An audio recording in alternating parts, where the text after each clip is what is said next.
জিজ্ঞাসা করি আপনাদের কাছে, মনে করবেন না কিছু।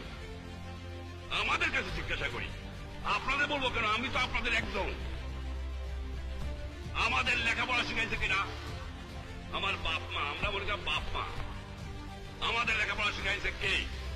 আমার আজ ডাক্তারি পাস করায় কে? আজ ইঞ্জিনিয়ারিং পাস করায় কে? আজ সায়েন্স পাস করায় কে? আজ বৈজ্ঞানিক করে কে? আজ অফিসার করে কে? কার টাকায়? বাংলার দুঃখী জনগণের। আপনাদেরকে তোমার জিজ্ঞাসা,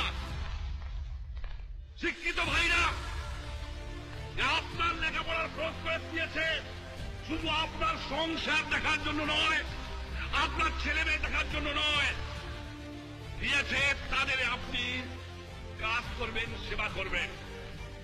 তাদের আপনি কি দিয়েছেন, কি ফেরত দিচ্ছেন, কতটুকু দিচ্ছেন? তার টাকায় ইঞ্জিনিয়ার সাহেব, তার টাকায় ডাক্তার সাহেব, তার টাকায় অফিসার সাহেব, তার টাকায় রাজনীতিবিদ সাহেব, তার টাকায় মেম্বার সাহেব, তার টাকায় সব সাহেব। আপনি দিচ্ছেন কি? কি ফেরত দিচ্ছেন? আত্মসমালোচনা করেন।